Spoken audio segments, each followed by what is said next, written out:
बिस्मिल्लाहिर्रहमानिर्रहीम। इमरान खान की कार पर इस्लामाबाद पहुंचने के लिए मुल्क के तूलो अर्ज़ से काफ़िले चल पड़े हैं। बड़े पुरजोश हैं, हर सुर इस्लामाबाद पहुंचना चाहते हैं। और इसके साथ ही आज की हुकूमत, जिसको इम्पोर्टेड हुकूमत कहा जाता है, मनहूस हुकूमत भी इसको कहते हैं, नामाकूल हुकूमत भी इसको कहते हैं, उसकी तरफ से पूरा बंदोबस्त करने की कोशिश की गई है कि काफ़िले इस्लामाबाद तक ना पहुंच सकें। शहर शहर में पकड़ धकड़ शुरू कर दी गई है, गिरफ्तारियां हो रही हैं। लॉन्ग मार्च को वो हुकूमत रोकेगी जिससे अपनी तंबी नहीं संभाली जाती। महंगाई की सूरत हाल देख लें, किस तरह से ऊपर गई है। डॉलर 205 तक पहुंच गया है। बिजली की कीमत में इस हुकूमत ने 12 रुपये यूनिट तक इजाफा कर दिया है। और फिर CNG की कीमत वो भी आपके सामने है, उसमें 70 रुपये फ़ी किलो का इजाफा किया गया है। 70 रुपये फ़ी किलो। LPG की कीमतें भी बढ़ रही हैं, घी की कीमतें बढ़ चुकी हैं, चावलों की कीमतें बढ़ चुकी हैं, आटे की कीमत बढ़ चुकी है। और ये हुकूमत जिसकी अपनी अय्याशी ख़त्म नहीं हो रही, इसकी तरफ से कहा जा रहा है कि ख़जाना खाली है, लेकिन दूसरी तरफ इमरान खान की सब्सिडी ख़त्म करने के लिए कोशिश हैं कि पेट्रोल की कीमत भी 150 रुपया फ़ी लीटर बढ़ाई जाएगी। ये मिफ्ता इस्माइल साहब कह रहे हैं।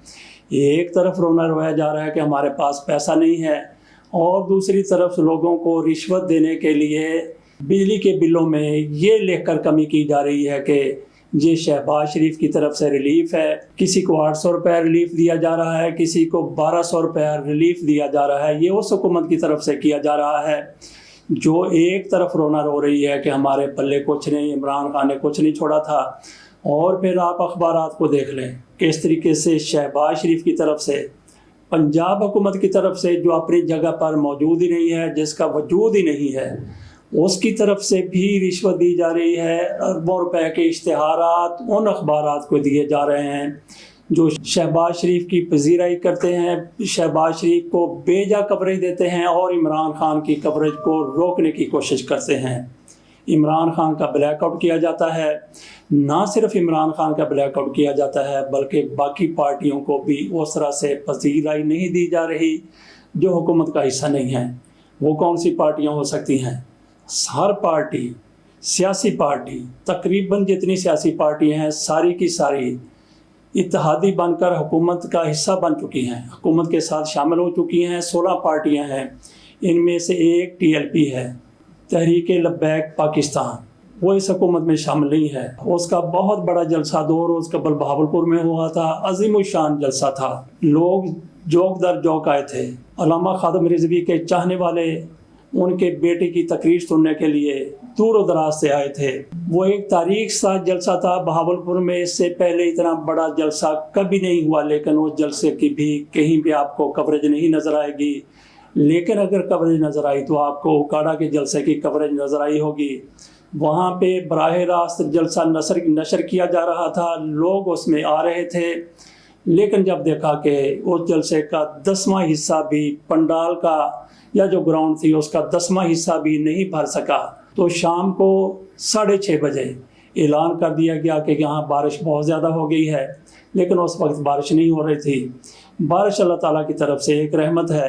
ऐसे जलसों में इतनी शदीद गर्मी में बारिश हो जाए तो और फिर क्या चाहिए। लेकिन इनकी मनहूसियत को देखते हुए, इनकी नहूसत को देखते हुए लोग वहाँ पे नहीं आए थे। उन्होंने कहा कि अल्लाह की रहमत हमारे लिए जहमत बन गई है, तो उन्होंने जलसा मनसूख कर दिया। तो इससे आप अंदाज़ा कर सकते हैं। और किस वक्त मनसूख किया? जिस वक्त उसकी कवरेज भी हो रही थी। लोग वहाँ पे थोड़ी सी तादाद में मौजूद भी थे, और हो सकता है कुछ काफ़िले भी आ रहे होंगे।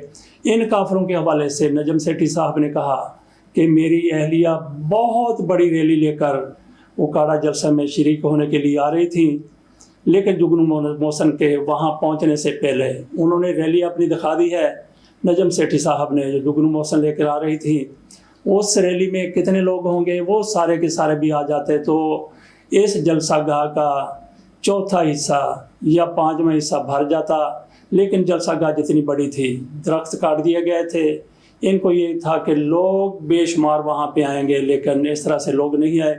मैं ये बात कर रहा था कि एक तरफ बहावलपुर का जलसा था TLP का, अजीमुशान जलसा, तारीख साथ जलसा, लेकिन उसकी कहीं कवरेज नज़र नहीं आई। और एक वो जलसा जो फ्लॉप था, जो बाद में इस वजह से ख़त्म कर दिया गया, मनसूख कर दिया गया कि लोग वहाँ पे नहीं आ सके। मरियम नवाज शरीफ साहिबा अपनी जगह पर बरम हो रही थी, हमजा शहबाज अपनी जगह पर तिल मिला रहा था कि ये क्या किया तुम लोगों ने। एक तरफ वो जलसा बहावलपुर वाला और एक तरफ ये जलसा जिसको लोगों के ना आने की वजह से ख़त्म कर दिया गया, मनसूख कर दिया गया, लेकिन उसकी कवरेज हो रही थी, हम ये बात कर रहे थे। तो दूसरा, मीडिया में ये ख़बर पूरे ज़ोरों शोर से शाया की गई है और नशर की गई है कि इत्तेहादियों की तरफ से, इत्तेहादी हुकूमत की तरफ से ये मशवरा किया गया है कि इमरान खान के मुतालबे पर कतई तौर पर असम्बलियाँ नहीं तोड़ी जाएंगी, और ये कहा गया है कि हुकूमत अपनी मुद्दत पूरी करेगी। कितनी मुद्दत पूरी करेगी? 1.5 साल पूरा करेगी। ये हुकूमत की तरफ से कहा गया है, इत्तेहादियों की तरफ से कहा गया है। ये नाजरीन ख़बर बराए ख़बर है, किसी किस्म का कोई मुशावरती इजलास नहीं हुआ। ख़बर में ये कहा गया कि मुशावरत हुई आसिफ अली जरदारी, मौलाना फजल रहमान और शहबाज शरीफ के दरमियान। किसी किस्म का इजलास नहीं हुआ। हो सकता है कि फ़ोन पर इनकी मुशावरत हो गई हो। मुशावरत इनकी कल होनी है। कल किस वक्त होनी है? जिस वक्त काफ़िले चल चुके होंगे, लॉन्ग मार्च अपने अरूज पर होगा। किस किस के दरमियान मुशावरत होनी है? मौलाना फजल रहमान, आसिफ अली जरदारी, शहबाज शरीफ के माबैन। लेकिन मौलाना फजल रहमान लॉन्ग मार्च से 1.5 दिन पहले सऊदी अरब चले गए हैं। पता ये चला है कि वहाँ पे शाह सुलेमान, उनकी तबीयत ठीक हो गई है। अल्लाह का शुक्र है कि वो बखरियत हैं और वो सेहतयाब हो गए हैं।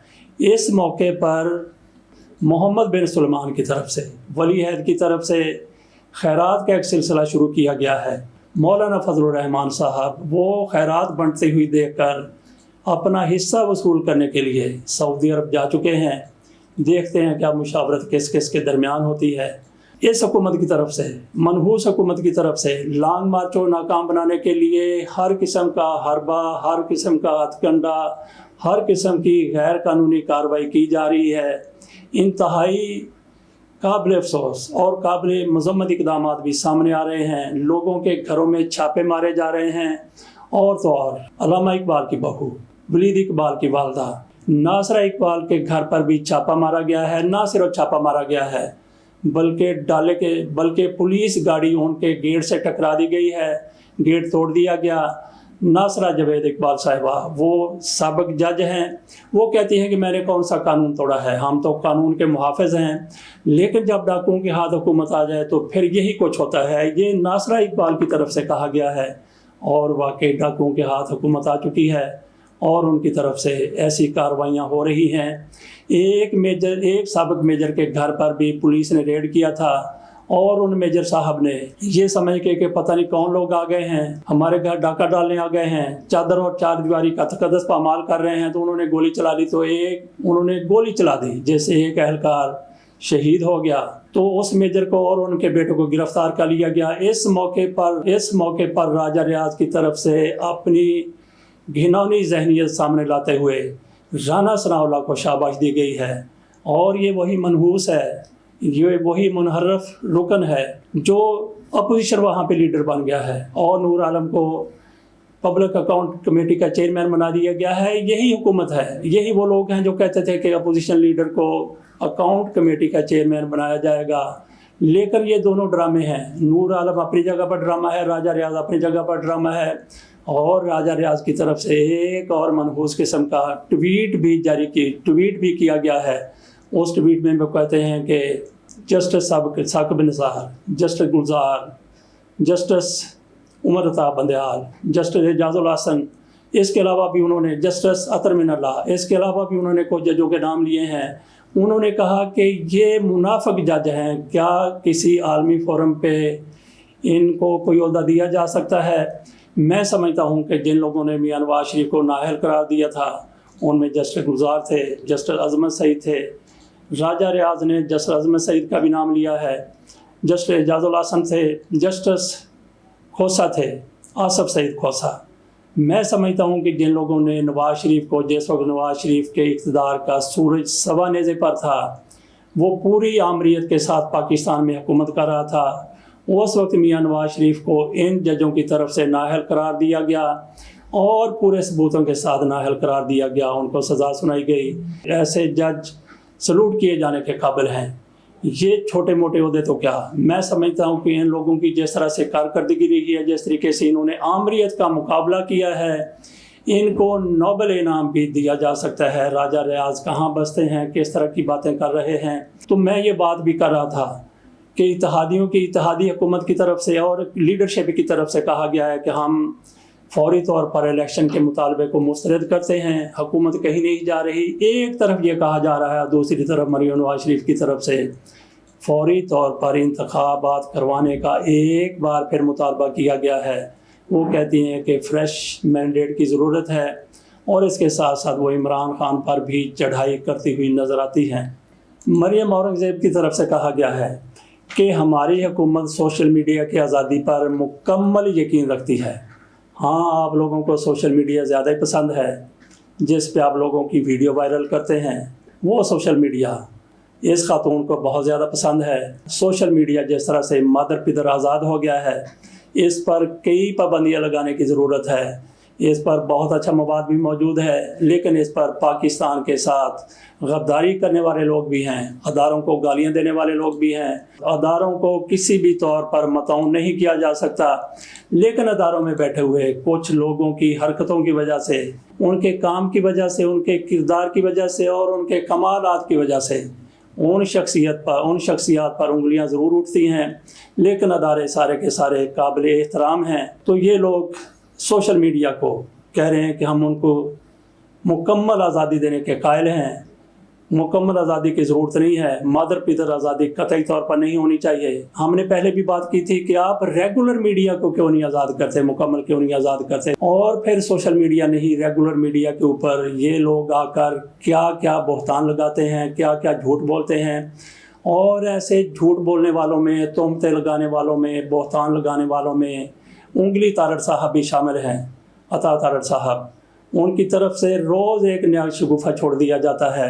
राना सनाउल्लाह वो जुगतें लगाने के माहिर हैं, इनका भी शजरा नसब देख लेना चाहिए कि ये बुनियादी तौर पर इनका तल्लक मीर आलमों के घर से है या ये वाकई राजपूत हैं। उनकी तरफ से कहा गया है कि इमरान खान गोरकन का किरदार अदा करेंगे तो कानून अपना रास्ता बनाएगा। राना सनाउल्लाह जुगते मार मार कर इस लॉन्ग मार्च को नाकाम बनाना चाहते हैं, तो राना सनाउल्लाह का चाहिए कि अगर जुगतों से लॉन्ग मार्च नाकाम हो सकता है, चांदेक और मीर आलमों को भी अपने साथ मिला लें, जो इनको आज के एंकरों में से वाफर मिकदार में मिल जाएंगे। उधर तारड़ साहब, अता तारड़ साहब, वो अजीब किस्म की मंतकें सामने ला रहे हैं। वो शहबाज शरीफ को पाकिस्तान की तारीख का सबसे बड़ा वज़ीर आज़म करार दे रहे हैं और हमजा शहबाज को पाकिस्तान की तारीख का कामयाब तरीन वज़ीर आला करार दे रहे हैं। ये अता तारड़ साहब कह रहे हैं। अता तारड़ साहब जिस तरह की बातें कर रहे हैं, आज फिर उन्होंने प्रेस कॉन्फ्रेंस की है, उनकी तरफ से फिर कहा गया है कि इन लोगों ने, इमरान खान ने और दूसरे लोगों ने इन लोगों को भड़काया है, जिन्होंने एक पुलिस एहलकार को गोली मारी है और वो पुलिस एहलकार शहीद हो गया है। जिस वक्त ये प्रेस कॉन्फ्रेंस कर रहे थे, उसी वक्त कमेंट्स में ये चल रहा था, किसी सारफ ने ये लिखा था रेहाम खान और आमर लियाकत की शादी करा दी जाए तो जो उनसे पहला बेटा पैदा होगा वो अता तारड़ जैसा होगा।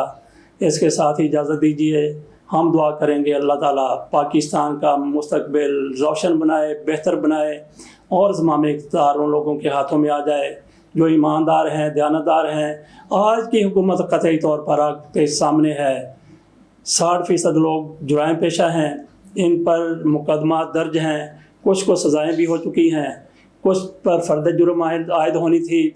इनको आप कतई तौर पाकिस्तान से मुखलिस करार नहीं दे सकते। अल्लाह ताला करे कि इनसे जल्द जान छूट जाए। अल्लाह हाफ़िज़।